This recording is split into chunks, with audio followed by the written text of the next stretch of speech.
Dear friends, as summer ends, one can ask, where does a secret garden truly begin? Is it secret until it reveals its harvest? I think it started that rainy spring afternoon as I was painting and imagining our own cottage garden. It all began with sowing the first seeds which become the architects of our little secret garden.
When the morning dew is still fresh and the sun gently appears over Coppa Cottage, I step into the garden and feel rooted, a part of the companionship between us and the nature.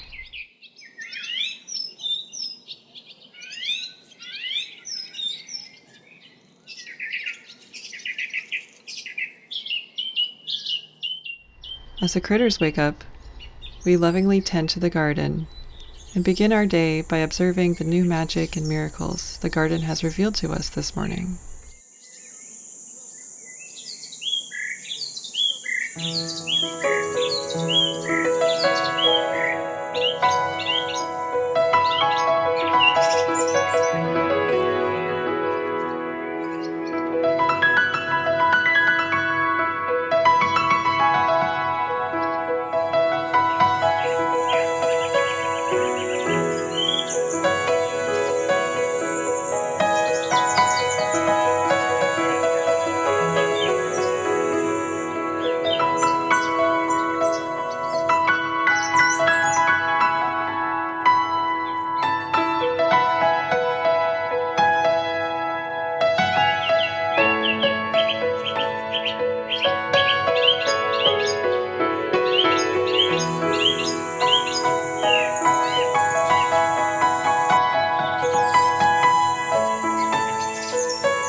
is so interesting to follow a garden from when it's first planted to noticing the first flowers that transforms into vegetables, especially thanks to the help from our friends, the bees.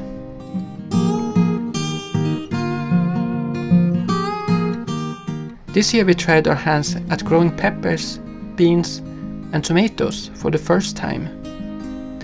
They all grew better than we could have imagined, and the tomatoes are actually one of the best we ever tasted. We learned a lot as we went, and the plants themselves were the best teachers.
In the brambles behind the cottage grows hidden gems that we first discovered last summer. Wonderful wineberries grow wild there like glimmering rubies, and it feels like a treasure hunt to pick them.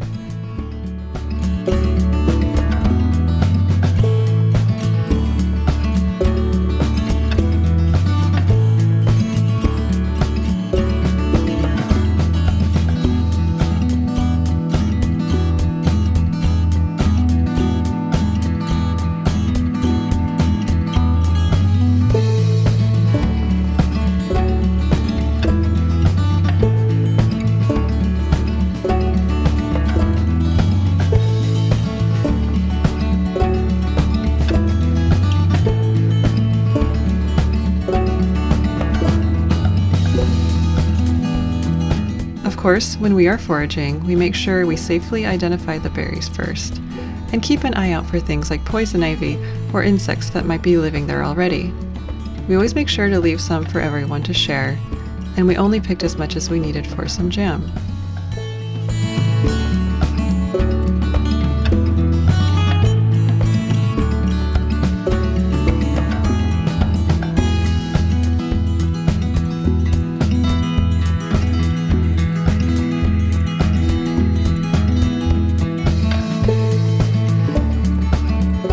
We're so grateful for the gifts that nature gives us, and for the graveyard next door that hosts nighttime spectaculars as the fireflies dance and bats fly over our cozy cottage.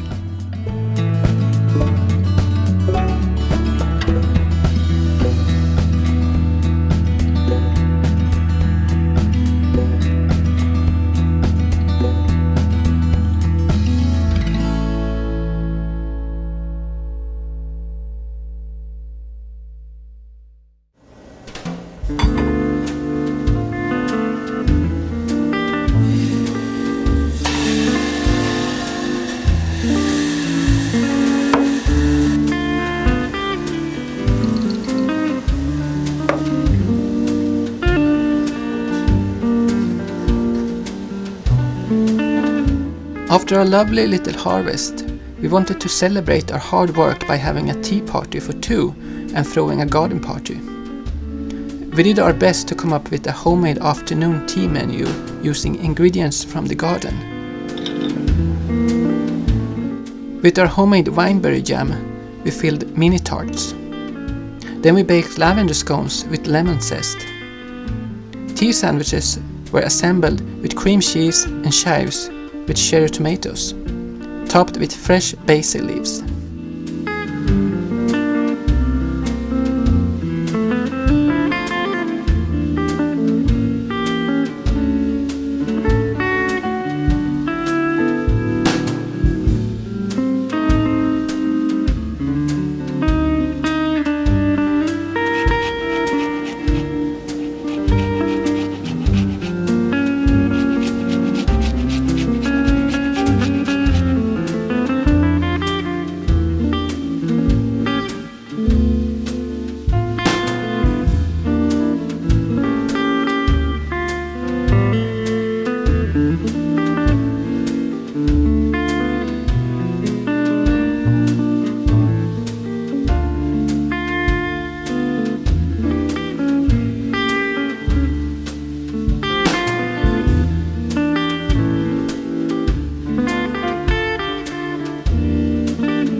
This garden party wouldn't be complete without flowers on the table and freshly picked peppermint tea with dried lavender in our green tea set. We sincerely hope you've enjoyed your time with us in our humble cottage garden. And before we say bye for now, please stay for tea time in the garden with us and listen to this charming poem that Jonas wrote that says it best. The kettle is whistling and calling my name. Its fragrance is rising, it smells like my dame. Roses and cinnamon and a chamomile hint, a garden table by the wild peppermint. I hold out a chair for the one I adore, tea party for two and birdsong galore. She fills my cup not once but twice. She adds some milk and a small sugar dice. We're talking and laughing while finishing a cake. From the lyrics of Sinatra, I can suddenly relate. His gentle voice sings tea for two. It's a vintage scenery, just me and you. The view of my princess, sweet bergamot essence. The afternoon pass and the moon turns crescent. A beautiful story made by the love of two, told by an old copper kettle's whistling brew.